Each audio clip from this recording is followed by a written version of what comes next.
has no input at all, and they've just got to see what they could work out, and then you come along and give them the genius insight. No pressure. Yeah. Right? See. Okay, so you should know about the live streaming, or you should just be here in this document. I don't have to worry. I can just do yeah, exactly. Yeah. So I'm going to make that tiny bit bigger. So there you go. And so that's for sketching, that's erasing. That's if you want to type on the paper. What's nice about this is then you've got the annotated PDF at the end, as the end result, you see. So clever. So I'm just going to, this is how I delete it, so select that, delete it. Yes. Get out of your way. And take these two. And how much power have you got? 100%. I'm going to take it. 100%. Yeah, I'm going to take it down, sorry. All right. Yeah. Good luck, dudes. Would you mind, sorry, Quinn, just reaching down and grabbing that power thing for me? Just pulling that out. Yeah. Yeah, just. There's the oil. Yeah, sure. There it is. Yeah, if you can just. Perfect. So I'm asking the tallest man in the building to bend down. So. How do I get out of here? Yeah, just lift it up towards you. Well, Take it through there. Yeah. I think if you just take it. Oh, That's it. Teamwork. Excellent. Done. No problem. Yeah, you can start. That's up. All right. Start with question one, guys. So, do any of you know initially what a PPC is? I googled it. Yeah. It's a technical term that you're going to have to get used to it. But what was your understanding of a PPC? So it's like the general idea that I know is it like highlights the possible output of a product. Yeah, you've sort of got the gist. Do you have an understanding of PPC? No. Okay, so essentially what the curve is trying to highlight is it's actually not just a line, but a set.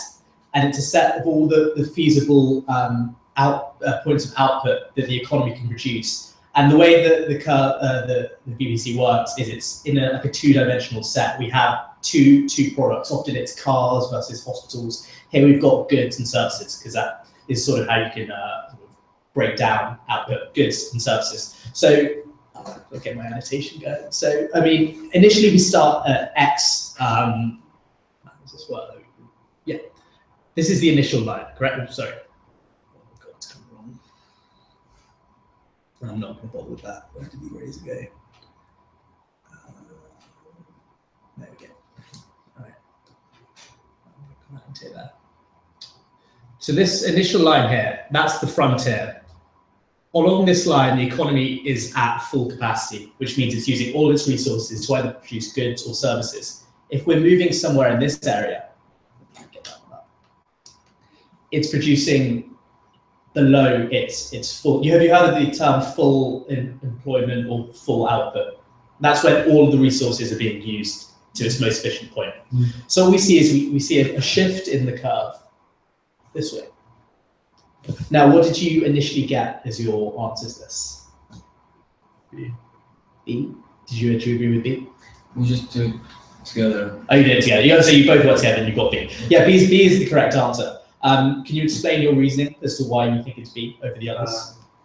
I just figured that I saw I was looking at like the image that I Googled basically, Naturally. And it had like, this is like not really a real answer, but it had like things that were underneath the curve, and it said they were there because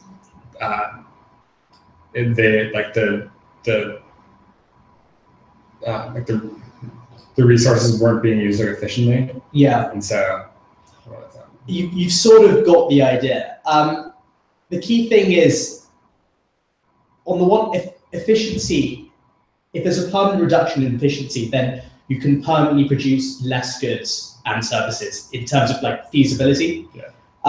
So if we look at decrease in resources employed in services, it could be understood why that is the initial answer. Do you know why that's not the answer? Decrease in services. Do you understand the difference between, say, keeping the same line but moving to a different point, and actual movement in the line? Do you understand the difference there? I think so. Okay, so I'll just go into it a bit. So if we have a number D, a decrease in resources employed in services, if we start this initial point here, that would warrant a lateral shift, but we stay on the same PPC exists, but we're just moving to an inefficient point. Similarly, a decrease in demand for services, that would also lead to a shift, but no change in the line, just a shift in the point. Does that make sense? Now we have a fall in efficiency. That is when, if all of a sudden machines break down, we can't produce, say for a given level of labor input, we can't produce as much, in this case, as much services. So our service efficiency has gone down, and hence there's a direct shift in what's feasible. That's the key point. It's not what is underemployed, it's what the economy can feasibly produce even when it's at full output. Mm-hmm. So that's why all the other cases, it's just a shift in the point. This is a direct shift in the line. Okay. Move on to question 2. Do you understand the difference between command and market? Yep. Okay, so what did you get for your answer? B. Yeah. I also wanted to say that with all our answers, we have a mark scheme, so we check them after we do them. I see you know the answer. So all the answers are correct. Oh, fair enough. No worries then. Yeah, so essentially a command economy, a bit like the USSR back in the 90s, or going back most of the Eastern Bloc. I think you probably have some contextual understanding, but the idea is that the government takes a direct hand in the production and the distribution output. So if we look at centralized decision making, if we move from a command to market, that's going to decrease because all of a sudden there's privatization. We're moving to different institutions that have been given the power. Mm-hmm. Similarly, level of government intervention, that sort of naturally makes sense as we go to market. That's going to decrease. Do you know what merit goods are? I knew it, but I forgot it. Okay. So a merit good is a good that has not just a private benefit to the recipient, but an additional social benefit. So I'm thinking schools, hospitals. Not only does that help the students or the patients, but it has a benefit to society. So it increases productive capacity, for example, greater learning. It helps employers. It helps government. The private cost, we have to look at private benefit and social benefit. And a merit good in a market economy, if we think about what's optimal for society, that is not the final point of that is not dictated by government in a market economy. That's dictated by what was the hospital, the academies of sort. These are private producers of education, health, whatever. And that's going to naturally be under provided because they don't have any private benefit. They don't get the social benefit of providing hospitals or schools these producers. And therefore, if we move from a command to market, all of a sudden the government's no longer playing a hand in the production of these goods. And by moving towards a market economy, those are naturally going to decrease because these employers, private institutions looking for profit, they have no incentive to provide these. Does that sort of make sense? Yeah. Okay. So 3A. This is quite a weird question, I believe, but do you understand why it might be job satisfaction apart from the other 3? I think Nikita knows one better. Do you want to give it a crack? What was the answer? 3A. 3A. Okay. What's your understanding of division of labor, first of all, Lisa? It's like if just I don't know, 2 of us doing the same thing, like we do economy. Yeah. But you say for him, for example, you are doing much better than he. He will go to I don't know, some competition. Mm-hmm. I don't know, in the Cambridge University. Yeah. And I will should continue doing my work here. And it will be like, I will be like, I don't know, angry. Mm-hmm. I don't want also to do any job like this. I will think I'm really bad at this. And as a result, it's like, I don't know, decrease in the job satisfaction. It will be like this. He should do the work for both of us because I'm going to do nothing. Yeah. Okay.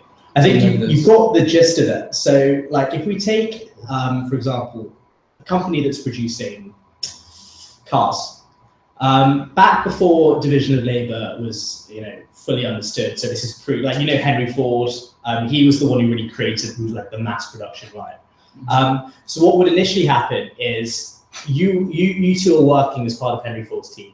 You would produce one car, you start from the initial welding, you'd build it up all yourself. You would produce another car. So you'd both be working on individual cars. So you'd see the process through from start to finish. Now, what say Ford does with division of labor, he goes, right, you're in charge of making the body, you're in charge of the engine, you're in charge of that. You've got the idea, right? Yeah. So yeah, I think you essentially, I think you got it pretty much, but it's the idea that if you're doing the same mundane task all over again, if I'm, for example, the paint guy, I'm going to be applying coats of paint to these cars and moving in production line. There's no real sense of enjoyment from this job, right? Because you're just doing the same monotonous tasks. Is that sort of what you were trying to hint at? Yeah. Just the wrong example. Yeah. I could understand like the link you're making, but just it's all about that split. All of a sudden, you could be working on everything. Now you're just working on one specific thing. It's a weird one because it's not related to economics per se, but it's sort of like kind of common sense. All right. Okay, so this is definitely a question that you can sort of answer quite easily, but there's a lot more like understanding to it. Do you know the three like points or the value of money, the three functions of money assets? Yep. Okay, so it's highlighted the three answers here. A medium of exchange. So one of the functions of money is when you go to the shop, the currency you have can be used to purchase goods. So back in BC times when we had like a barter economy, does that sort of make sense? So you would be a producer, and you'd be a farmer. You'd have two goats. You'd want to look to buy some apples. You'd have to find an apple supplier, and you could have to make a trade through barter. Instead, what came about is fiat money, which is cash, and that's one of the functions of the cash is that it allows you to make these exchanges without having to find an apple supplier. Does that sort of make sense? Store of value. Do you understand what's meant by that? Just like, in this like question, it's like, how like there's like inflation or whatever, it goes up and down in value, I guess. Yeah. So like in this one, it's like he could sell it for like I guess actual money. Yeah, it would be a certain value. Yeah. So one of the keys of store of value is if we were to use, say for example, apples or fish as currency, it would work as a medium of exchange because it's sort of denominated, you can pay with it, but it fails as store of value because after a while those apples are going to decay, those fish is going to rot. But if in terms of cash or in terms of coin, if the currency is stable, then it could be 2017, it could be 2050. That would still act as a way, a unit of value and through time. So you can sort of break it down to medium exchange is sort of place, store of value is time. Does that understand? Third one, unit of count. Does that make any sense to you? These are the three functions of money, by the way. Goes back. It's gone. Yeah, 1, 2, 3. This is just a very basic way of saying the unit of exchange. So unit of count. Again, why we can't use say cows or like goats is it's hard to denominate it. So a unit of account means that money you can quantify in terms of penny, pounds, dollars, whatever. And that's the third function of money, unit of account. And as hinted by the question, when it says it's going to increase in value, it's talking about movement through time. That's why here it serves as a store of value. Does that sort of make some sense? Mm-hmm. I think you could easily answer that question, but you need to sort of crack what the three functions of money are. So definitely look into these three a bit more further. Okay. Demand for second-hand cars increases. What could explain this? Yeah, do you want to explain what the correct answer is on this? This one was really easy. C, right, yeah. Yeah, it was C because, well, the other ones are kind of ridiculous. The first one, if there was a decreased fuel pass in the driver's test, there'd be less cars. Yeah. If there was a decrease in the price of public transport, there'd be also less cars. because there'd be more public transport. Substitute goods, right? Yeah, and then an increase in the domestic production of cars would just mean more cars, which is kind of not the point. Demand and supply. Yeah, and then so it's an increase in restrictions on new cars imported to Venezuela because that would make it so there's less new cars, so there would be more demand for used cars. Yeah, essentially it's an easy question to answer. But if I were just to quickly break it down, because it's touching on different economic concepts here. Yeah. So for example, public transport, that you understand substitute goods and complements, right? Yeah, so substitute goods are goods where if the price of one goes up, demand for the other will go up. Yeah, pretty simple. Similarly, this is just a sort of a common sense one. Obviously here, if less people can pass their test, including cars, yeah, I think it's pretty simple explanation. Okay, this is quite a technical question actually. I might go into a bit more detail there. Do you have an understanding of price elasticity of demand? Have you come across that concept? Yeah. Do you want to give me a quick run through of what you? I just can't remember. I just should translate all of this in Russian. No, I can't remember what is the exactly meaning of this. Oh, I remember what it means. But yeah, I'm gonna just put in okay.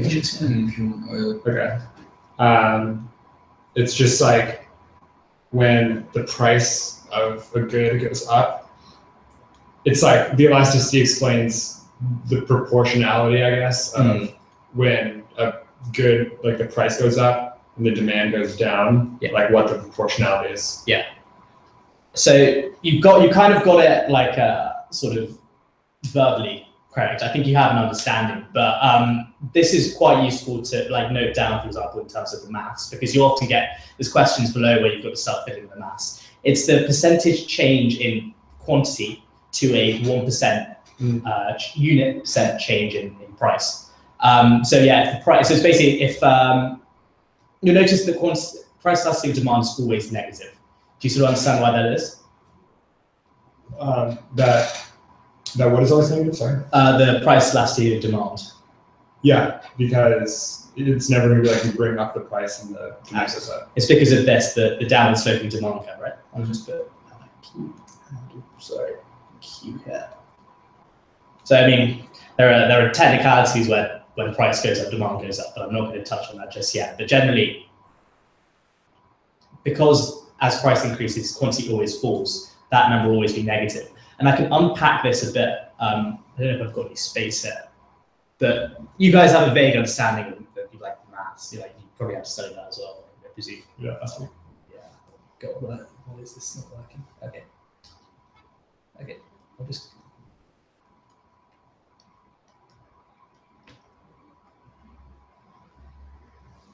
I have to try and unpack this. So, do you understand when I say percentage change? Would this make?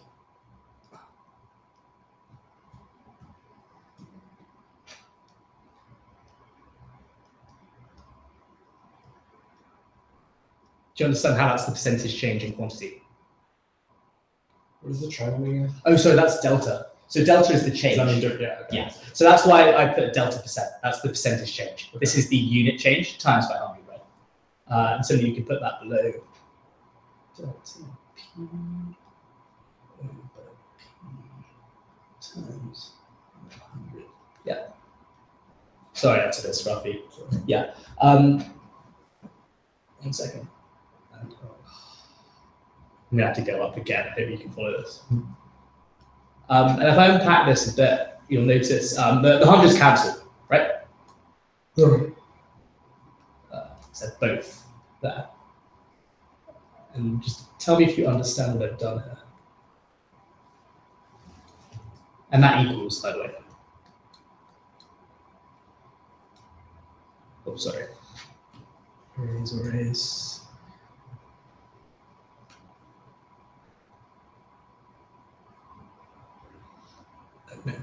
No worries.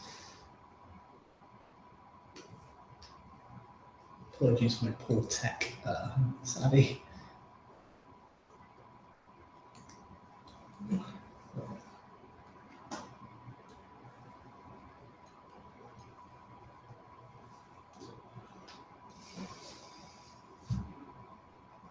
you understand how I've gone from this equation to that one? Mhm. So basically, yeah, what I've basically done is broken down both fractions. I've said it's that divided by that, and then if you swing it around, if you sort of do a simple divide of two fractions, flip it, you'll have this p on the top and you'll have this q on the bottom. Does that make sense? Yeah. And now the reason, the essential reason why it's always negative is you've got two separate terms here. You've got the delta terms, and then you've got the price and quantity. And this term is always negative because of the negatively sloped demand curve that we went through earlier, correct? And I think the key thing to know about price elasticity of demand then is if you look at your curve here, that for a straight line demand curve, that term's going to stay constant, right? Because that's the gradient. But as you can see, this term is changing. So if there's one thing I could just, you guys should take away, is price elasticity of demand is not fixed for a set demand curve. You'll often hear people say, oh, a steeper demand curve has a higher price elasticity, a shallower has a lower. That's not correct. The price elasticity actually changes across the demand curve because this P over Q term constantly changes as you go down. That's correct. Do you, in terms of the answer, could you just quickly explain why you chose? Well, in this case, it's A. I'm trying to remember it. 6A. Yeah, well, I'm just trying to. Yeah, nice. Oh, because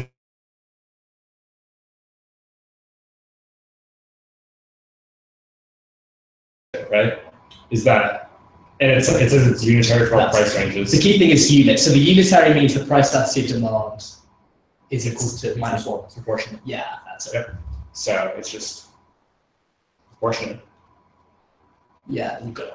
That's why it's equal proportionate. So just, if I can just quickly test your understanding of it. If it was, say, less than 1, if it was, say, 0.4, 0.5, if there was, say, a 1% increase in price, would there be a proportionately lower change in quantity if we had PED equal to, say, If it was like negative 0.5. Yeah, if it was like, let's forget the negative for a bit, because Okay. in absolute terms, it's smaller, 0.4. If it was 0.5, it would be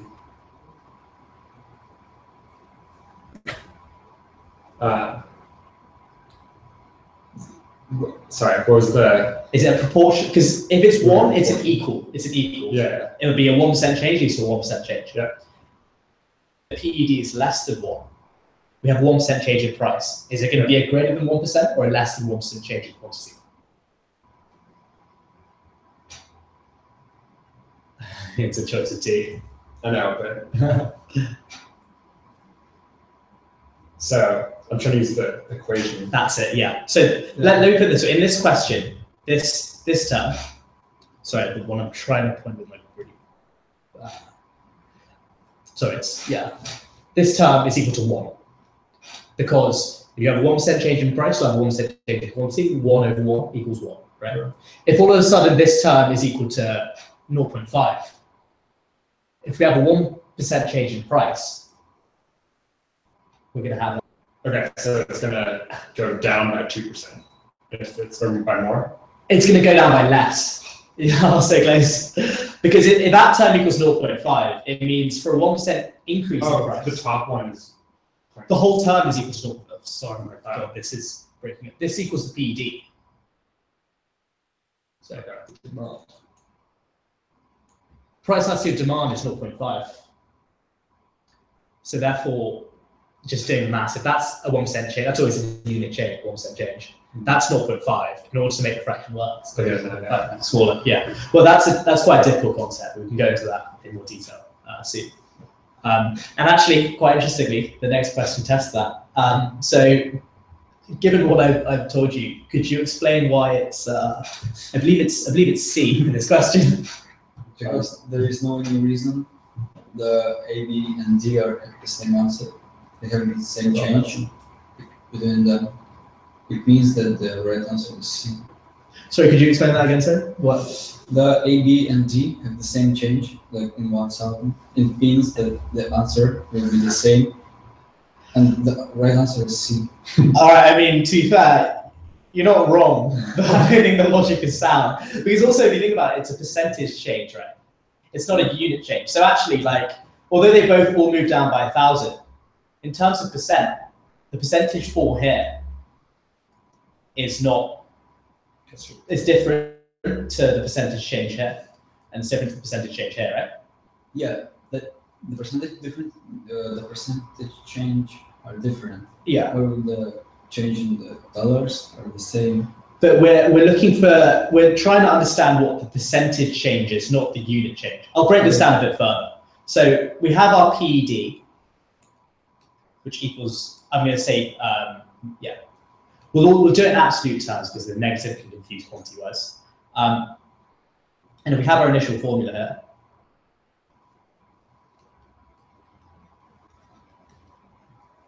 I mean, if you're in an exam and you're stuck, that sort of reasoning can take you a long way. But better we know it, right? Okay, that equals 2. So this, like this, for example, we'll treat that as initially fixed. So now we've got a 20% increase in price. So this term is equal to 20. You agree with that? Yep. So now we've got Q over.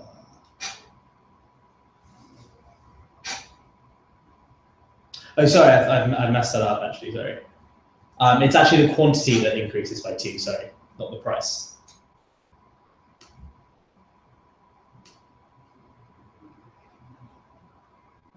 Yeah. So we've got 20 on top. We've got percentage change in price, and equals 2. So yeah. So so simple math, what is the percentage change in price going to be from this change? It's 10. 10, correct, 10%. So now we look into it and we'll realize, hang on a second, there's different percentage, because we're not looking at absolute changes, we're looking at the percentage change. We need to find where there's a case where there's a 10% fall in price. And if you go through it, so A, that's 1,000, that's 1 over 6. That's not 10%, that's about 16%. B, similarly, I haven't got a calculator on me, but that's not a 10% change. Now then, if you look at C, you've got the change is 500. Okay, I'm going to move here, sorry. So it's 500. So 5,000 minus 4,500 over, oh my God. Why is this so unsteady?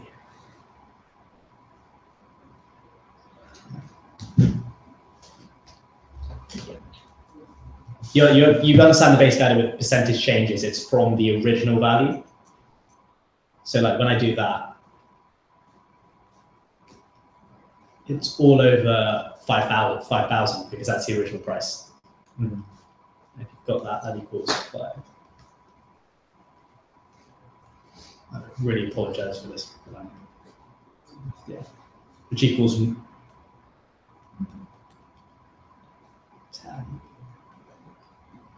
Yeah. Does that sort of now make more sense? I like the slide trick you guys use, but a bit more to it. Have you got that noted down?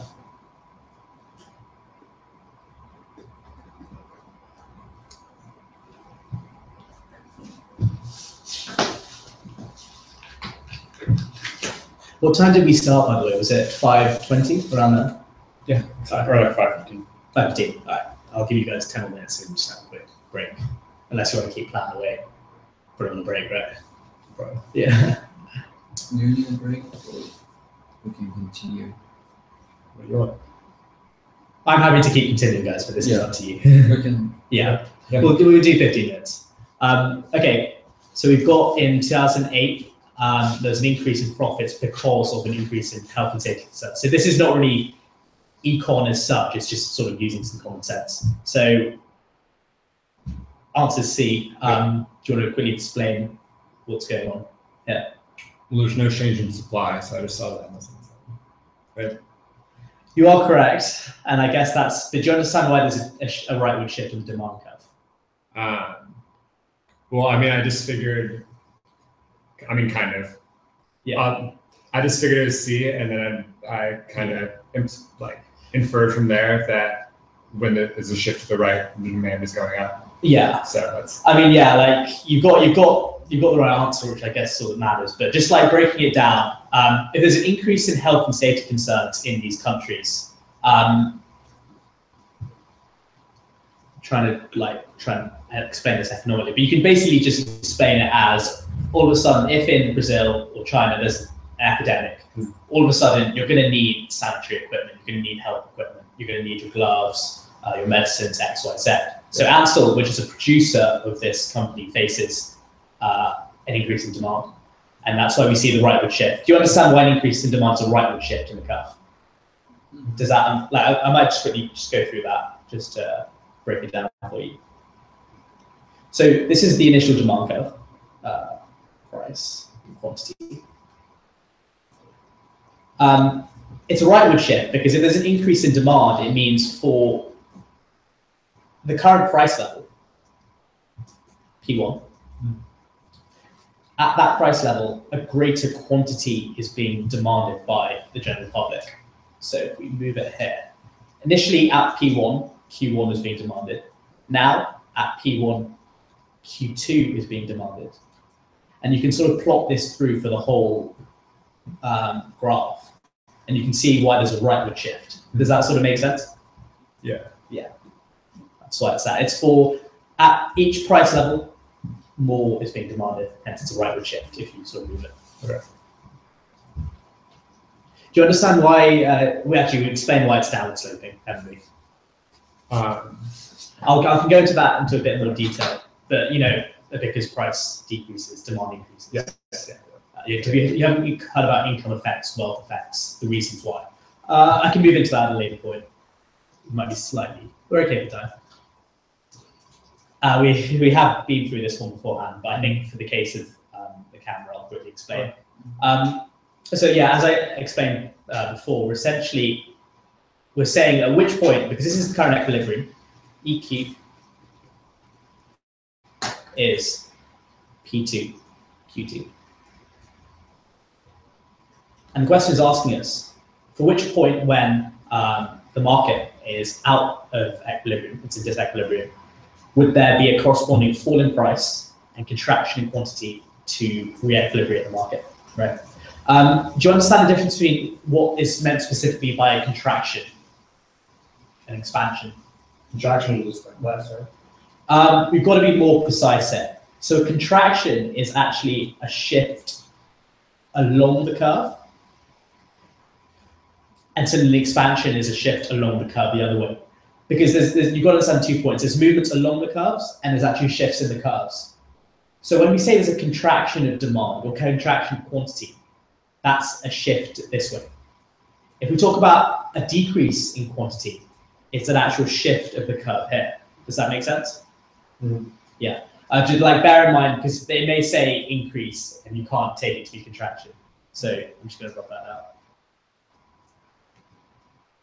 So is that kind of just like a multiplier, or is that correct? Like a contraction, like. I think you're thinking more macro there, thinking about multipliers. But a contraction is there's no shift in the supply or demand curves. We're out of equilibrium. So sorry. Could you just explain what you were? I was thinking like, because if it was an increase, basically just be like adding, but if it's like an expansion, you'd be multiplying. No, I don't think it's quite that. Yeah. It's all to do with moving along the curves versus the movement of the curves. So basically, as we know, the answer is P1B, right? Mm. P's a line. Yeah. So when we're at this point, at the given price level P1, you can see we've got. Do you see why we have excess supply? Yes. Can you see why we have excess supply at the moment? Yeah, because we're at the. No. Okay. So. Cool. Yeah. So this is the current price. Yeah. Mm-hmm.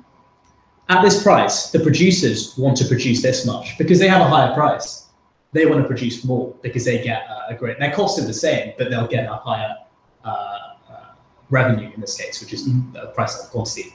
I can go into that in more detail later. But consumers only want to consume that much in total, correct? Because at the end of the day, with a higher price, they gradually want less. That's the whole point of the demand curve. This is plotting like market quantity. The more price falls, the more consumers are going to come in and want to buy. Because I'll talk about reservation prices later, but if the price is here, there are some consumers down here who would buy at that price, but not at that price. So they don't go into the market. At the moment, only this many consumers want to buy, and that would lead to this much quantity here. Correct? So as you can see, what's up with this now? Yeah, there we go.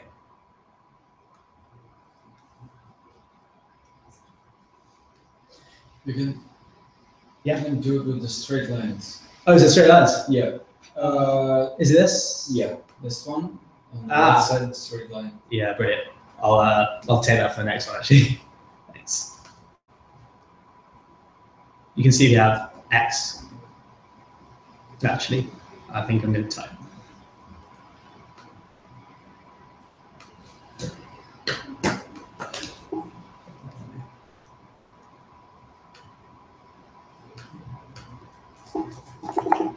That's what we got.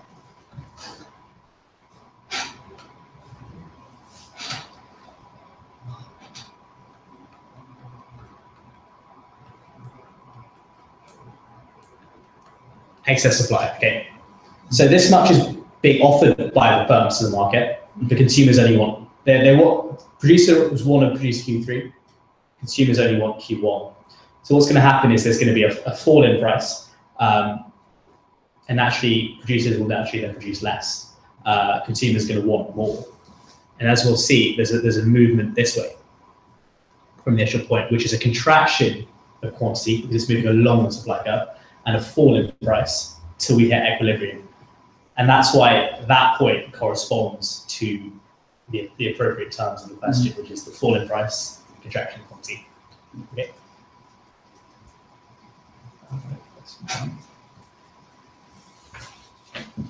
And this question is we're looking at the shifts in the curves as we were talking about.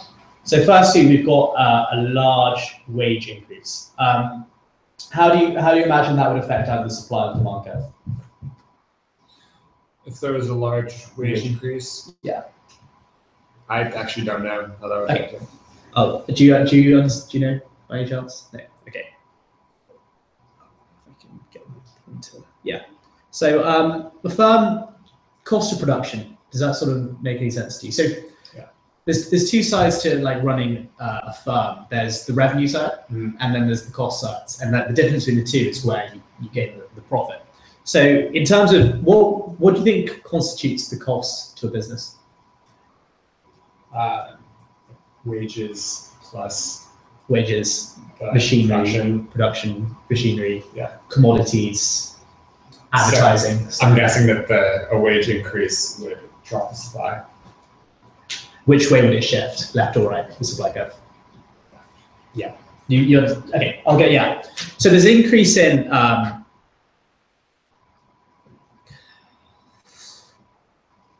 okay. There's an increase in wages.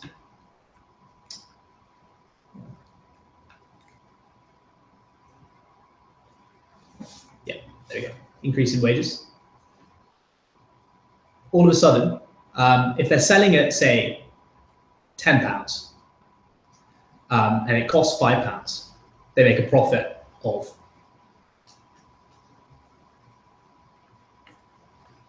£5, right? Mm-hmm. Now all of a sudden wages increase. This is per unit, by the way.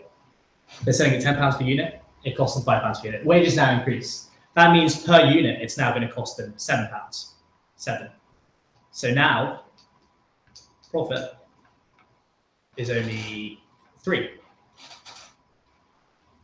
All of a sudden, I'm making, as a producer, I'm making less margin per good. That means I'm naturally going to produce less. So the idea is that if all of a sudden this is not a very profitable activity, this good, for example, I'm going to shift less resources in this production, this good. and more into another good. So say, think of a big, I'm trying to think of a good company. So like, let's talk about a car company like Mitsubishi, right? Mitsubishi has, say it's producing cars and airplanes, hypothetically. If wages in the car sector increase, they're making less profit per car. Hence, as a profit-making firm, I'm going to think, right, I'm going to devote more resources to the more profitable business, the airplane business, and less to the car business. That's the reason why supply changes from increasing prices. They move from the less profitable expertise to the more. And that's why there's the shift in supply.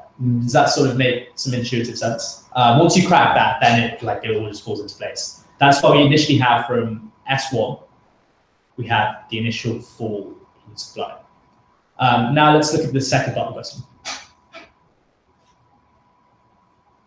Increased competition from imported substitutes. Now, how do you think that would affect the supply and demand for this firm's good? Less demand. Less demand, correct. And do you want to just quickly run through it, sort of explanatory? Why is there low demand? Well, I mean, I feel like if there's more competition, and if there's substitutes on the market, then it kind of just implies that there's more demand. That's the key thing, substitutes. So with substitutes, if quantity goes up with one substitute, it'll go down with the other. Does that sort of make sense? So if more people are looking for the, and it's also like, it's quite an easy question to look at simply, but you can also touch on the fact that the key thing is imported substitutes. So as a consumer, you can either buy domestically or you can buy imports. You can see domestic goods and import goods as two substitutes, right? You can either buy Range Rovers in the UK, or you can buy Mercedes, Volkswagen in Germany. So if more people are buying Volkswagens, it means there's going to be less demand for the Range Rovers, and that's why demand then also falls. So we can see a contraction from D1 to D3. So if we want to trace the new equilibrium, which is the new curve here and the new curve here, we can see we're at D, right? Yeah. Show you a couple more questions and we'll take a quick break.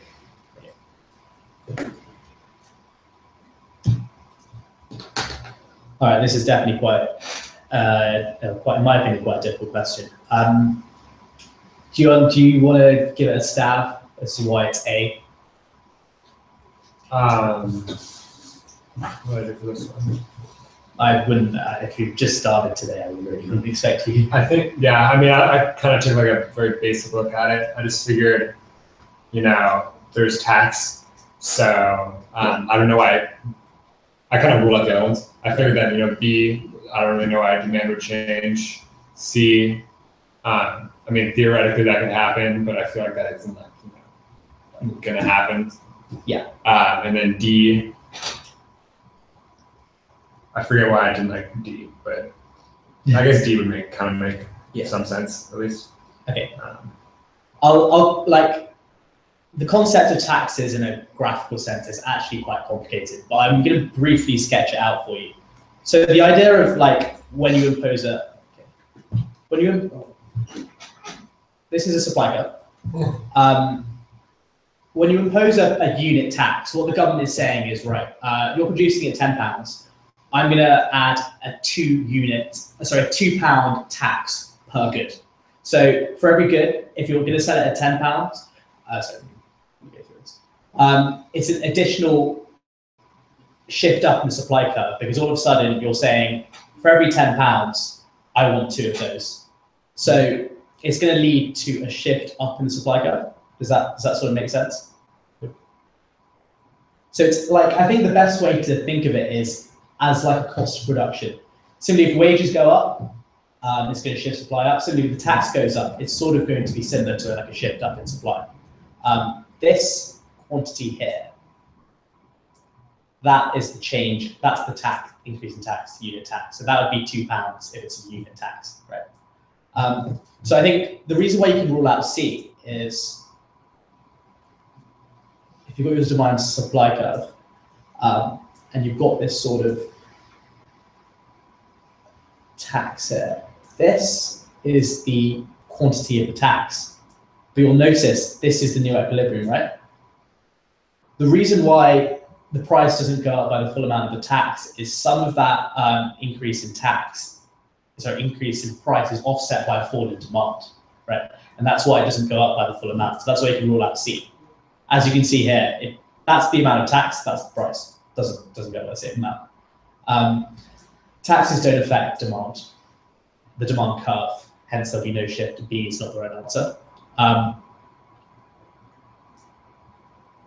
And I don't think D in any way is particularly relevant to the idea of like proportionate taxation. I think I get it now because I think I kind of misread it as like quantity made. Yeah. Supply. Yeah. Because the curves are like drawn in a specific way, you can actually understand. Because then, if you look at that, right, if you draw that, this say is the amount of tax. If you'll notice with this is the new equilibrium. It's hard to sketch here, but when we say incidence, we say the burden of the tax because it's split. It's not all paid by the producer because part of the tax is hidden by higher prices. But as you know, the price doesn't go all the way. So the producer pays some of the tax, the consumer pays some of the tax. The additional increase in price is part of the tax paid by the consumer. The rest is absorbed as higher production costs and paid by the producer. So as you can see, the increase in price is very minimal. So the consumer is not actually paying much of that tax burden.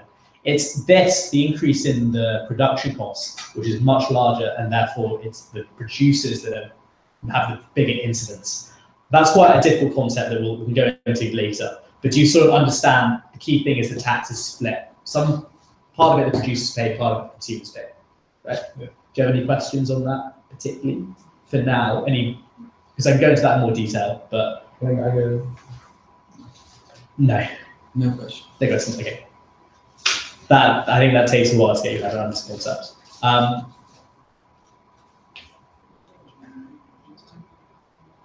Okay, so which area measures the total amount? Okay, this really involves like breaking down the demand curve. Do you want to briefly? Do you have any idea? I didn't get this one. Did you understand this one? Okay. So let's just like look at the demand curve briefly. Please, yeah. Oh, what's happened there? Actually, I can do it there. It might be easier. So the answer is this highlighted area, correct? Yeah. So when we say total amount of money, that is price times quantity, right? It's the quantity demanded times by like the price I'll have to pay at each point. Can I just confirm the answer is OZ what? It's B, right? Yeah. Okay. So if we start like this price here, P1. Here you've got like, let's go on.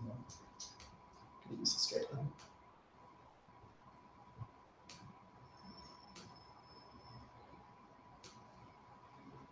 Yeah, that's a lot better.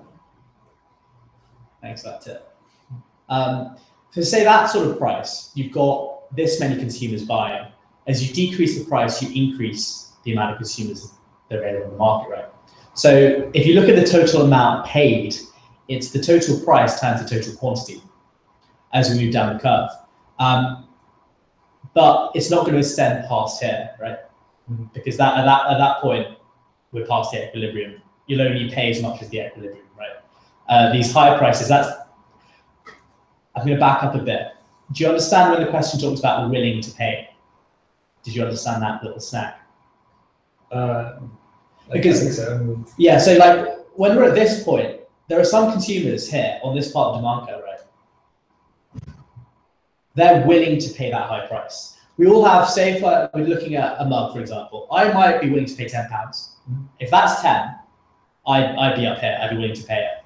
You may be only be willing to pay £5, which is the equilibrium price, right? Therefore, you wouldn't go into the market at that point. So we're looking at like willing to pay. As we go down, more and more consumers are now willing to pay as the price decreases up until that point. because the price will never fall below the equilibrium price. It's quite a difficult concept, this one again, but it's essentially this shaded area, because that, in a sense, is how much each consumer is willing to pay at each price up until the equilibrium, where they won't be willing to pay any more. So the price will never fall below that, so to speak. I'll explain that in a bit more detail when we go on, because that's quite a weird concept. Do you want to take a break now? Or should we go halfway and take a break? 15. What do you mean halfway? To question 15. Okay, yeah. Yeah, okay. So in which case is the price system not a possible method of allocating resources? Do you want to quickly explain? Do you have an understanding of this one?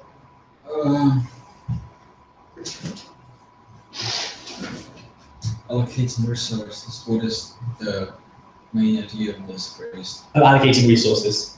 So like, it's a bit like the command versus market economy question. All right, we have like, we have a bunch of resources. We have some wood, we have labor, we have commodities. Or actually, no, we'll go. There are two real main ways you can allocate. You can either do it through a market system where you put prices on everything. People with money can buy.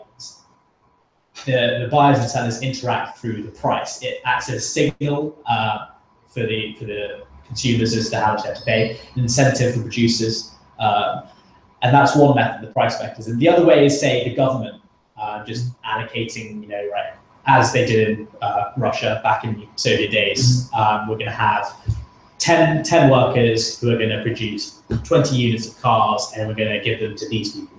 That's the command way. So do you think you can distribute food stuff among the population with the price mechanism? Yeah, that's what we see today, Tesco, groceries, whatever. Similarly, can you hire workers, can employers hire workers using the price system? How come? Because you pay workers. That's it. Labor market, wages, that's a market, right? So even land, do you think you can do land? Price system? Exactly. Provision of public goods. No. Yeah, because things like nuclear defense or bus shelters, shelters, for example. No producer is going to have an incentive to produce a public good, because if I like a private defense company and I'm thinking, right, I'm going to set up some, say, flood defense system. Who can I charge? No. If I'm a private company, I could charge people who live on the coast, but once I build that, it's there for good. Everyone can benefit from it. I can't charge every single person in the population, can I? Because there can be some people who are like, I don't want to pay for this. But once it's built, they're still under its protection. They're benefiting from the good, even though they don't pay for it. It's a free rider problem. Only the government can provide goods, not through market, but through building and taxation. That's the command way, right? Because then the government has the ability to, in a sense, charge every single person in the population through an income tax or VAT. In that sense, the government can charge, but it can't be done through saying, I'm going to price flood defense at 10 million. And because there's been no producer to pay for that flood defense. Okay.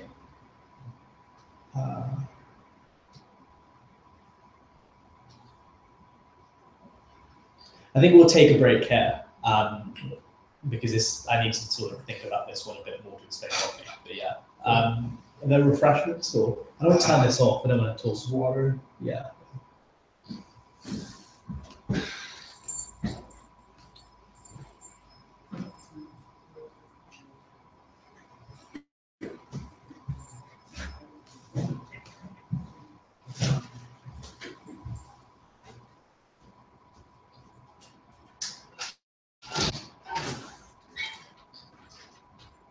How are you finding it so far? Do you think am I making a lot of sense of what I'm saying? Am I speaking like too quickly, for example? Should I slow down? You're speaking not so quickly, but I still can understand pretty much what this economic works. Yeah. I think the key thing is to just almost with economics, just look at the definitions first of all, and once you get those in your head, then all of a sudden the questions start making sense. Things like public goods, price elasticity of demand, like you're not going to learn that in like one session. All these questions are quite simple when I just translate the question. Yeah. And then I have some words Yeah. what I can translate, just translate them. Yeah. And this look really easy. That's like, I think economics is a subject that no matter where you're from, what country, like it's something that you can like universally teach it, because each language, for example, will have its own way of terming certain words, but it all means the same thing, and your answers are all the same. It's not like English or drama or XYZ where the specific word matters, right? Like once you understand what a social cost is, it's the same wherever you go, right? But yeah, just drill some definitions and it'll like make sense. Is there anything you briefly want to go over on the first few questions I've covered? Have you got any burning questions at the moment? No, it's okay. There's some things that definitely like you'll need to keep going over because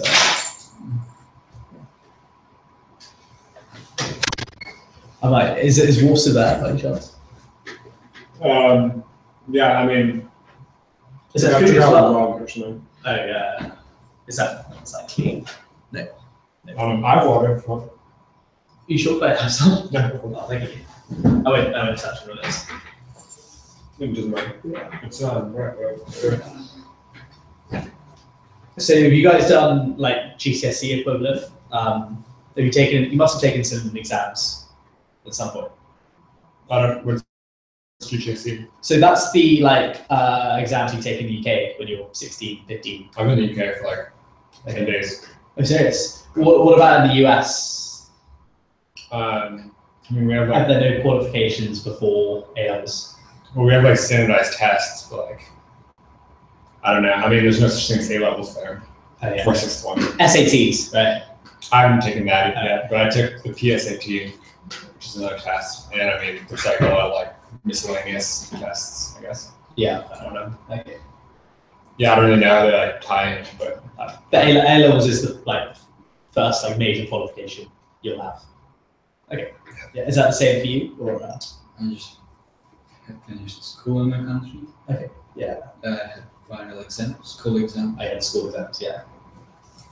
It was like just strange subjects like history, maths, English, and also Russian. Fair enough.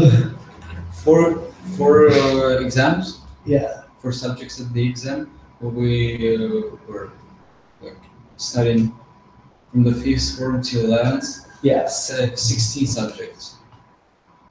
16. 16 except the physical culture. We Yeah. also it can be 16 because if you will accept the physical culture, you will add the have a world history and Belarusian history. Yeah. Like history of our country.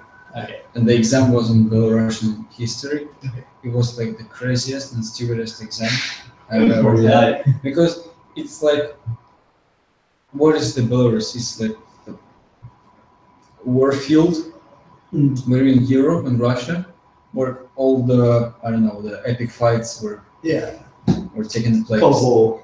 So yeah. Yeah, Second World War. Yeah, every time the Belarus was the first country in the Soviet Union which was attacked Okay. by Germany. Also, it was occupied, and when the Russian army, Soviet army, goes back, they start to push.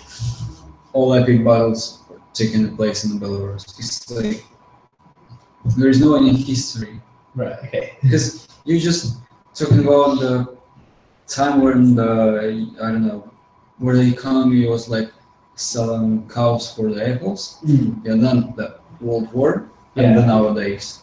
There isn't much to talk about with Belarus history, essentially. Yeah. And all this history, like in a 25 questions.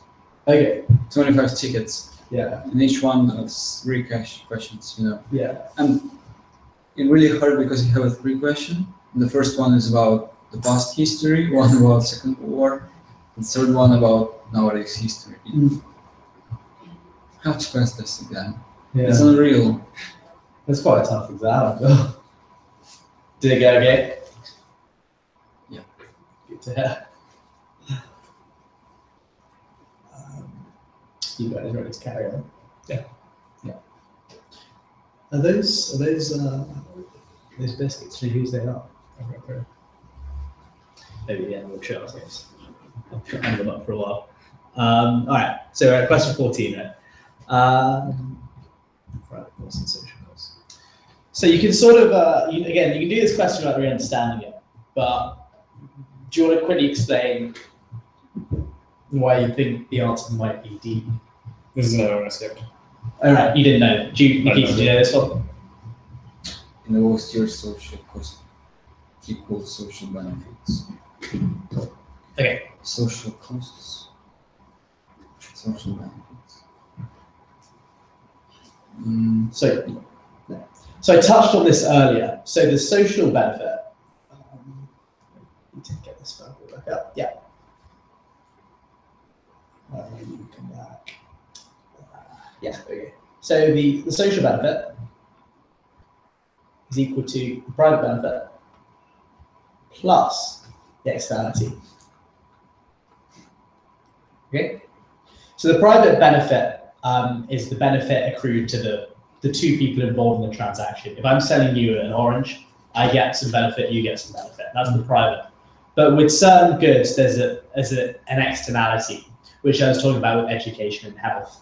If I'm a school owner and you're a student, we have our private benefit. I'm getting profit, you're getting the education. But then there's the externality, which is what's going to society, which is increased capacity for learning means we'll have more productive workers. The reason we all go to uni and school and stuff is we become better, like more productive. We have more skills, and that helps the economy as a whole, right? That's the externality. And similarly, social cost is equal to. I'll put benefit there just to distinguish. Private cost plus externality or external cost here. So to think about costs, let's look at like a big factory. There's the private cost that the factory is going to incur from the wages it hires, right? So the workers, commodities it has to buy, all the production costs. But if there's say this company is dumping its pollutants in a lake, in a river, it's poisoning that river, it's ruining the environment, ruining agriculture. That's an external cost because it's ruining the natural landscape.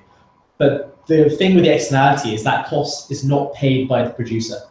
Similarly, the benefit of education for the wider society is not directly gained by the student.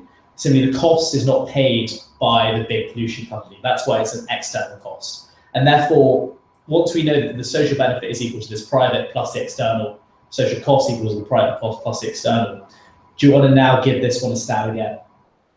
This question. So now, as a result, it will be like cost flow equals the benefit here. You just can connect all this thing. Yeah. Yeah, you can connect. So now you know how social cost and benefits link in. So these 2 cumulatively make up the social cost. These 2 cumulatively make up the private cost, sorry, the social benefit. And now in terms of like operating a bus shuttle, that context, the bus service. So again, like in terms of bus service, you have the private, say, benefit of it, which is, the bus provider gets a profit, and I, for example, getting on that bus, can get to my job on time. It's got the social benefit because all of a sudden, if it's being provided, people can get to their jobs on time because people aren't being late to their jobs. there's a benefit of like a lack of lost productivity, because if there's no bus service, I might have to walk there, I might arrive half an hour late, that's half an hour less time for this firm that's not involved in the transaction I'm working at, and therefore there's a lost benefit there. So there's benefits and costs that are not just like accrued to the individuals involved in that transaction, but to wider society. That's the difference. So if you just want to like give you that formula, should we quickly just run through them? So A, social costs fell and social benefits rose. So what happens to the social costs over the year? What happened to them, given that the social cost is that plus that? The social costs, which is the private cost plus the external costs, rise, right? That's correct, because initially it's 2,000 plus 500, and now it's gone up to 3,100. Right? So it's definitely not that before we even look at the social benefit. Now let's look at B. Social cost rose and social benefit fell. Can we look at what's happened to the social benefit? The social benefit has, it's the same, right? Nope, no, it's not. It rose. Yeah, so it's not B either, because as we can see, SC goes up and SB also goes up, so it can't be B. C, positive externalities exceeded negative externalities. It didn't in the second year. In the second year, the positives That's were less than the negatives. Right. So the negative externality is the external costs, and the positive is the benefit. Then in the first year, isn't it? Yeah, but if it's asking, it's both years, right? Yeah, so in the case of, it's not going to, in 2011, it's not the case. The negative exceeds the positive. So we look at D, social cost equals social benefit in both years. So what is the social cost in 2010? The social cost is 2,500. And the social benefit? 2,500. So they're equal. Yeah. And 2011 social costs? The same. It's the same, but it's it's 3,100. Exactly. They both individually change, but the social has stayed the same, right? Yeah. And just as a brief aside, when the social benefit equals like, actually I won't touch that yet, but basically when social benefit is equal to the social cost, that's a Pareto optimal situation where the society is producing at a point where it's optimal for everyone. Yeah. If say the cost is less than the benefit or the benefit's less than the cost, that's where we have cases where it's suboptimal and we need to start increasing production or decreasing in some cases. Okay.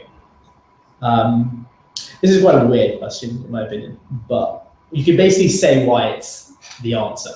But do you want to do you understand what an opportunity cost is? Yeah. Do you want to just give me the brief definition? The opportunity cost is like the, I don't know, you will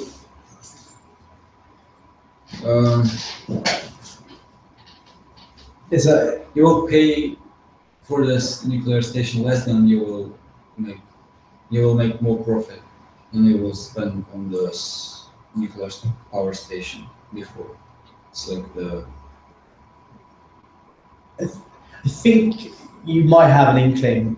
I'm going to give the explanation, see if this is your side. So it's basically the foregone utility, right? You understand the concept of utility. It's happiness or pleasure, right? It's the foregone utility from the next best alternative when you spend your money or resources on one.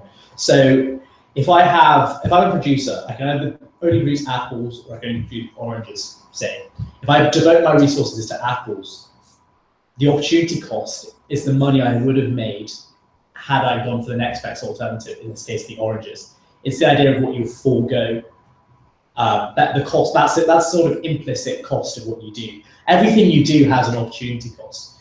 You go to the shop and you're going to buy buy crisps or a chocolate bar. You buy crisps. The cost of buying those crisps is the foregone chocolate you could have bought. It's an implicit cost. Every transaction you'll make, there'll be opportunity cost. It's the next best alternative.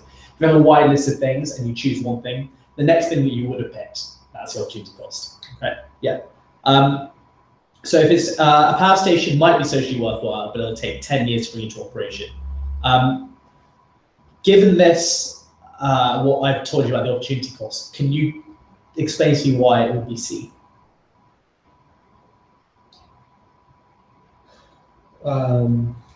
So if they think that's too high of an opportunity cost, then they think that like the next best thing might be like better. That's it. Yeah. That's it. It could build a nuclear power station, or it could build a wind farm. And all of a sudden, if the benefit accrued from that wind farm over 10 years is actually going to be greater than the potential benefit of this nuclear power station, then the opportunity cost is too high. I mean, even in this is quite relevant, because all of a sudden, if nuclear power like depreciates over time and becomes more unpopular, whereas wind farm may have subsidies X, Y, Z, the benefit from wind farms over time would be greater in the next 10 years than it would be nuclear power. And hence, because of that opportunity cost, that's why it wouldn't be built. In terms of like the other alternatives, looking at them, like it could be true, but it's not a reason why you wouldn't build it, right? Just because you can't value it, that doesn't mean, oh no, we're not going to undertake the project, because this could still be better, it could still be worse. And personally, in my opinion, I don't agree that there's no method of valuation, because you can sort of value things, putting like monetary price on them. That's another issue. Cost benefit analysis can be performed by any sector. The government has like vast numbers of departments that are analyzing the costs and the benefits of flood defenses, nuclear defenses, whatever. And that D is just not relevant to the question entirely. Can you sort of see why? Because that's not. Yeah.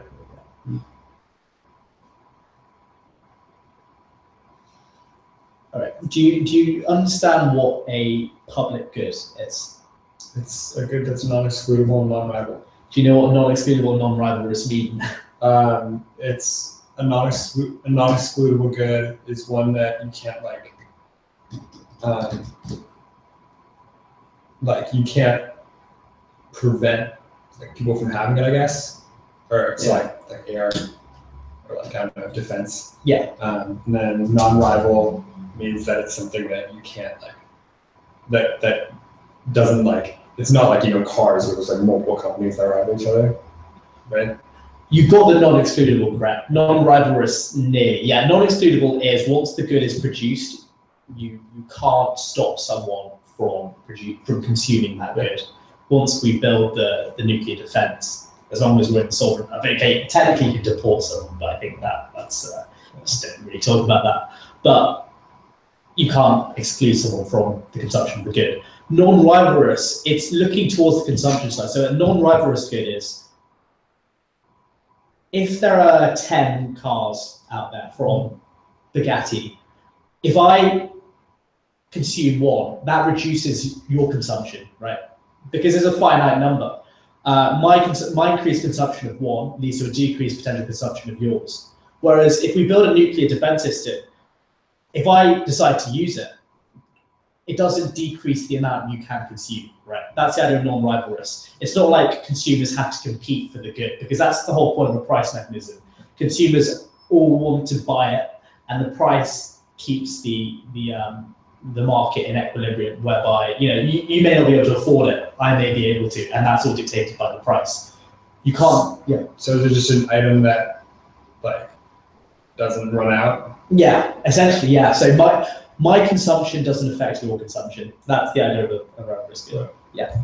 And that is a public good for you. And the reason why, I've explained this before, but again, a private company is not going to produce a good that they can't charge someone for, because it's not excludable. And that's why I've got to bring it to the government with that taxation system. Okay. 17. Do you know what's meant by maximum price?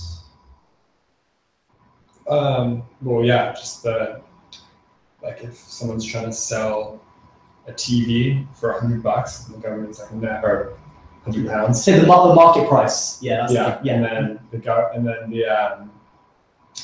government's like, no, you can only sell it for £50. Yeah. And then it's like, all right, I gotta sell it for £50 now. Yeah. That's central chess, but then the key point of this question is it's looking at whether that price is above or below the market. So the government may put a price of 150 as the maximum, but if it's selling in the market for 100, what change is that going to cause? None. Exactly. But if it's selling at 50 in the market, so if it's selling at 100 in the market and the government puts it at 50, all of a sudden this changes. So I'll just quickly like graphically highlight this a bit if I can get this to work. Yeah.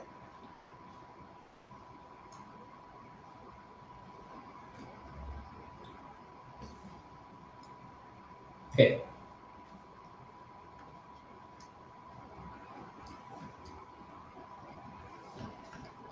So this is the current price, P1. So now we're looking at whether the maximum price is above and below the equilibrium. So I'm going to draw two lines here.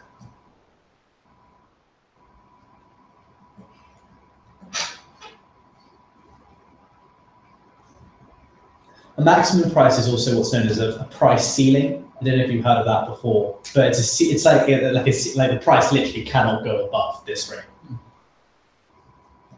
And that's the key thing about price ceilings. They're only effective if they're below the equilibrium price. So if we have cases, say, of A and C, it's saying the maximum price is above. So it's this case here. A and C.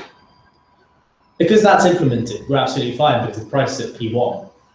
Even though the government set their price at P2, it's not effective. The equilibrium is not effective. So consumption is not going to change, which is why A and C are not the right answer, right? But if we have it below, just B and D, right? Could you explain to me why it's D? Because so this is where we're at. you'll have to when the price goes down. Yeah, this is the price we're at. Say, okay, it's at P1, right?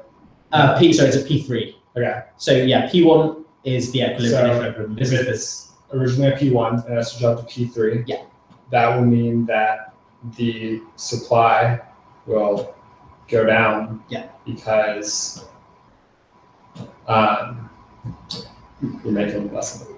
That's it. As I just like, you probably just want to get this into your head so it makes it sense. If the price is lower, it means all of a sudden I'm making less money off the goods I produce, and therefore I want to produce less. The key thing to note is, if there's a fixed price of P3, firms will only cumulatively want to produce Q1, but consumers would want to buy Q3, right? Yeah. So there's excess demand. You understand? Demand's greater than supply. But at the end of the day, if there's no real, if there's no change in demand, nothing, then at the end of the day, producers are only going to produce Q1.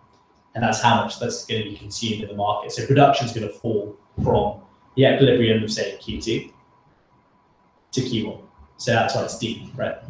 It wouldn't be C, because I think like some people might think, oh, consumption's rising, so we'll go here. That's what I initially thought. Yeah, but at the end of the day, the constraint is what's the less of supply and demand. When there's excess supply, demand is the constraint, and they'll only consume and produce what that demand says. Simply, if there's excess demand, the supply is the constraint, so it'll be Q1 at the end of the day.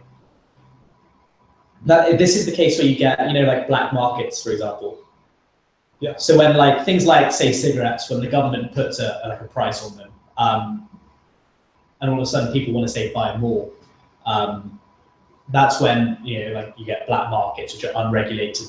Some of the people who want to buy more but can't, they're willing to pay a higher price. So we move into this area. But yeah, that's on the side. All right. I'm going to try and whiz through this a bit more quickly, but diagrams working out. All right. So in this case, we've got bad weather, which can naturally destroy harvest. It means all of a sudden there's less produced. So we've got shift from S1 to S2, right? Yep. Yeah.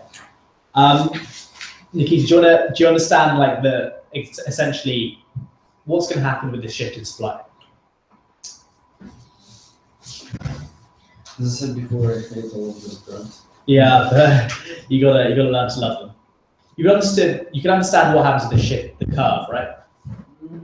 Yeah. Okay. So if there's a bad harvest, it means I can produce less in terms of wheat, crops, whatever. But the government wants to keep the price at OP1, right? So let's look at the price OP1. Nikita, can you tell me how much would be demanded at the new how much would be demanded at price OP1? The Q. Which Q? 3. Q3, that's correct. And Quinn, do you want to tell me how much is supplied with the new supply curve? How much would be supplied at P1? Q1. That's correct. So we have, in this case, a situation where there's excess demand. If it wants to keep the price at OP1, we're going to have excess demand. The equilibrium lies here, but the government wants to keep the price low. And therefore, if the government wants to keep the price there, it's going to have to increase. It's going to have to, provide the rest of that supply that the firms aren't willing to do because the price is lower than the equilibrium, which is Q1, the difference between Q1 and Q3, right? Mm-hmm. Hence, the answer is B, Q1, Q3. Okay. All right. Do you understand comparative advantage? I can understand from Google this. I kind of got the idea of it. Yeah. I get on. Pretty good. Yeah. Making some progress. Yeah, I think so. It's definitely quite sophisticated in terms of going straight from the exam paper and having to break it down from the basic building blocks. But I think what we'll do is, obviously because these guys are sort of brains are full now, and we just treat it as a kind of a learning experience. I mean, the idea is that yes, you want to kind of go at the same pace, pretty much, so that even if this is your third or fourth time of seeing this system, you still benefit from it. Yeah. So it's going to be way harder the first time through, and then I'm just trying to discern how far back, because economics, a lot of it is cumulative. You can't just start at what the answer is. You've got to go. These guys don't really know anything, do you? Really? I mean, you've got a bit of an understanding of business, a little bit. Quinn, not so much. I think a lot of it's intuition, and they're nailing that part. But it's all of a sudden when you get the technical terms in, correct, trying to understand that. You can't do stuff without actually having the definitions pending. That's right. That's the key point, right? Brilliant. Well, let's wrap it up. Unless ready to finish. I mean, I'm still got about 10 questions to go. So are you guys okay to continue? We had a small break. Do you want to continue, or it's kind of really? It's half 6. We could probably do it very okay, shall I just just sit through. Okay. I'll do a couple more questions. Yeah. Okay. Might as well, wouldn't do that.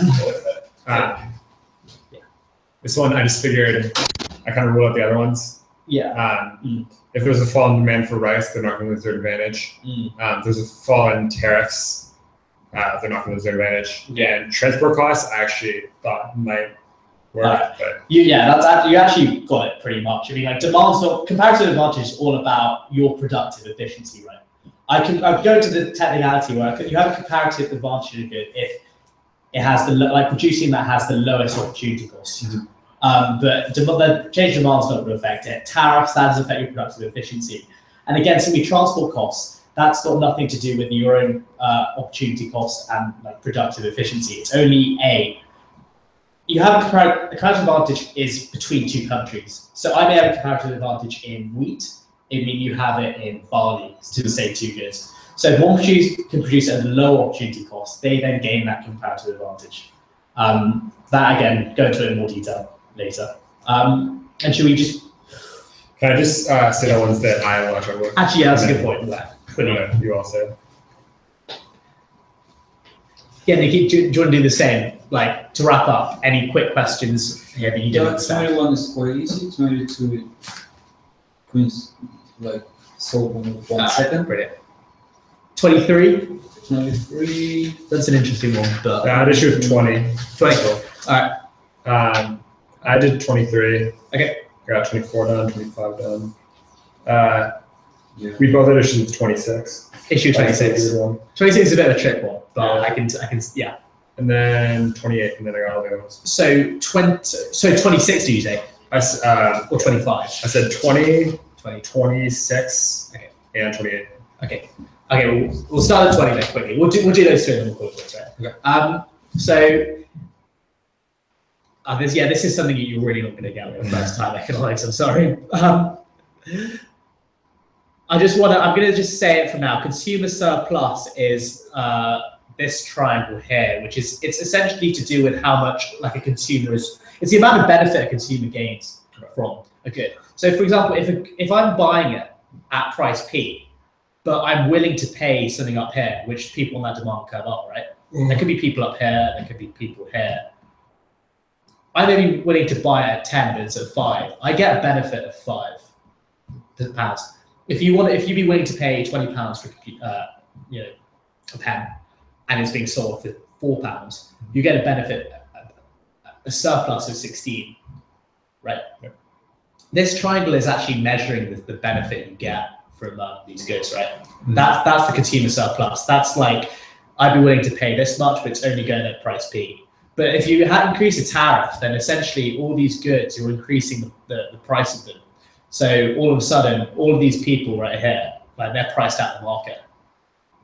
So essentially, that's the loss of consumer surplus. They can't get into the market at this price because they're not willing to pay. So that's why the answer is this here, which is the PTSUP. That's the loss of consumer surplus. That's again something that you're going to have to just learn the definitions of and understand the concept before you can answer these questions. Okay. But did that make any sort of initial sense? I got a little bit. Yeah. 26, right? Yep. Easy. Sorry? Quite easy. 26, you think? Yeah. I think like 26 is one of those ones where you've got to know what the current account is and you've got to know what the financial account is. And then like foreign direct investment, current account's made up of trade in goods, trade in services, and like income you get from, if I'm a multinational company and I'm producing in another country, I'm going to get some revenue from that country. That's all part of the current account. Financial account is money flowing in from like foreign direct investment. So big multinationals are going to want to invest in China, booming economy. That's foreign direct investment, and that's credit to the financial account. But that's something you just really got to like learn straight up. And then once you know it's credit to financial account, well, that's your answer. And to be honest, we don't really know like long run changes too much. You can't really speculate. And what was the last one, sorry? 28. Oh, this is a very weird one. It's very what? This is quite a very weird one. You need quite like an intuitive understanding of macroeconomics because all this has been micro, but weirdly. So we can see like, come back. There's been a fall in, there's been an increase in the supply of currency. Okay, so the way like you can always treat money like a good, right? It has a price. It's being this quantity, demand, and sold. So like when you go to the foreign exchange broker and you're like, right, I'm going to the UK, right? I want to exchange my dollars for some UK pounds. You're willing to buy dollars and you're willing to buy pounds and you're selling dollars, right? That's like essentially what's happening here. The supply of dollars increases by what you put out in the market. So your demand for pounds is increased. Does that sort of make any sense? So treat this foreign exchange as a bit like a supply and demand. So essentially the supply is increased. And what the government wants to do to maintain the exchange rate and PT, right? It wants to maintain it. Yeah. It wants to maintain it between P1 and P2. So we can see at the moment it was there. After the change is there. Basically what it can either do is it can either boost supply, right?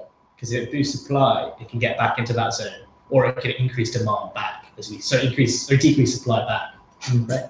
And the way,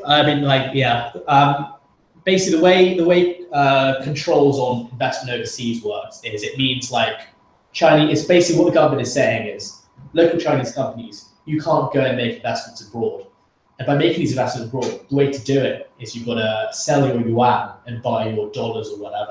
And by selling your yuan, you're increasing supply. So by introducing controls, you're reducing the supply of yuan.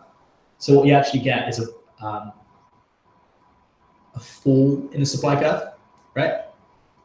So it decreases back and then you're back in the exchange rate bracket, which the government's aiming for. Yeah, that's something like I can go into things like the effect of the interest rates and then set it. You can see why it's not D, right?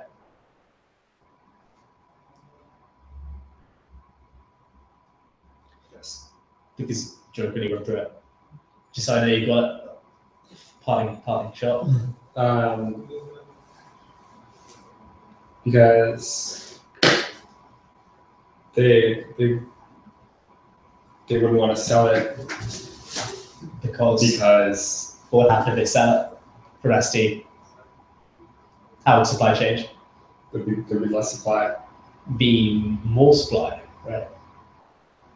If they then decide to sell more yuan themselves, supply of yuan is going to increase in the market. Oh, and then, yes, yeah. Yeah, so it'll fall even lower, right? Yeah. Yeah. So it definitely won't be D. I'm not going to touch on interest rates or tariffs at the moment.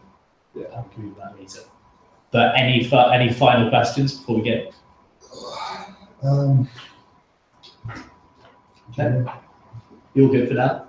Yeah. All right. You've definitely been thrown in the deep end, guys. I think you've done really well. But I think if you want to just do any prep for the next one, any definitions that you're uncertain of, just Google them, understand them, and then it'll make everything so easier. Okay. Cool. Thank you very much, guys. Yeah. Thank you.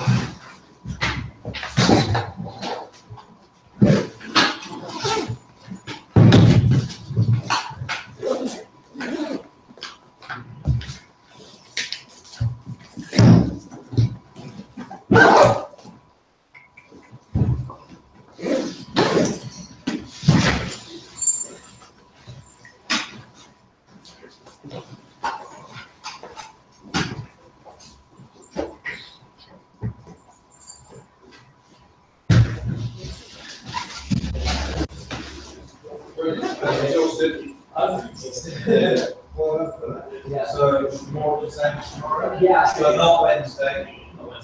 So tomorrow around Thursday. So it's probably a different subject. Yeah. So tomorrow probably I'll put it on. That's on there. Sure. Yeah. We're sorting a lot of that. It seems to. You did a different order, yes. I actually, what's the models? Yeah. But it's the same content. So 9-7. So you understand team? Yes. Yes. So the idea is that they can ask you questions. I'll just explain how that's all. I had a bit of a fit, and I saw it there, so a Q&A. Exactly. But the idea of the plan is that when we forward, you do all those.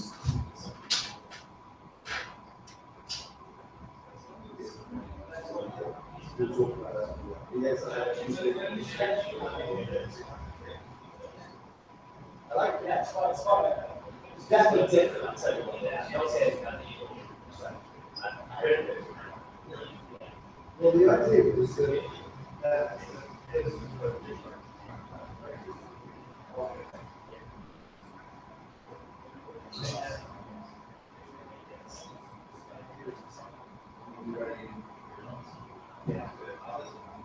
The great thing actually is because it's their own plan. I think the key element is it's different now from students are able to do them.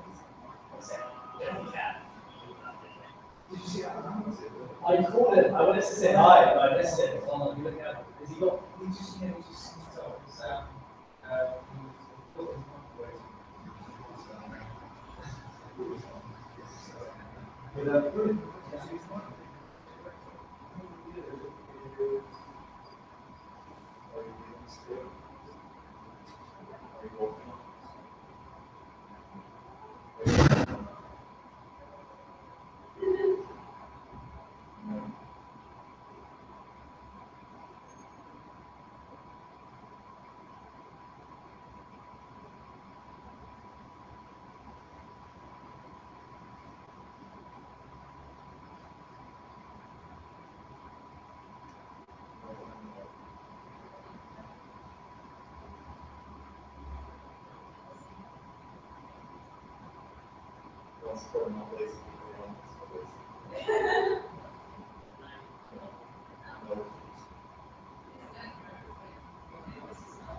Well, you can't write this. No, something, something, something. Yeah.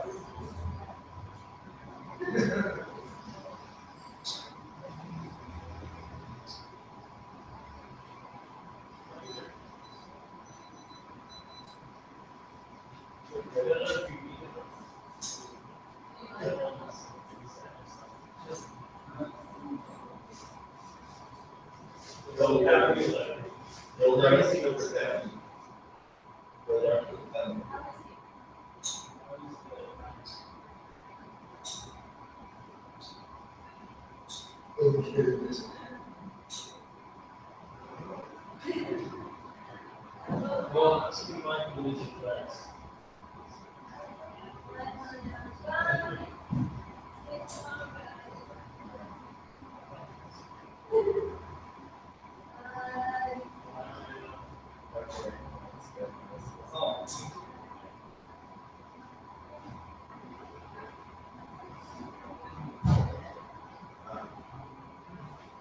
Grace. Yes. You have a master class? Why are you here? You moved. She's over here. I'm here because of this. Twice. Twice. Hey, Grace, you so we have zero self-satisfaction. That's really heavy.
Stop this. Still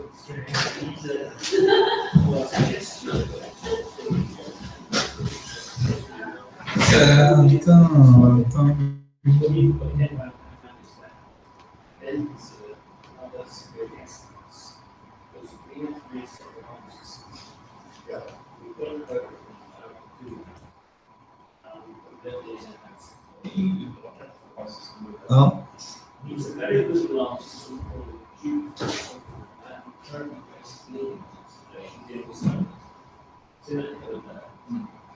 plus the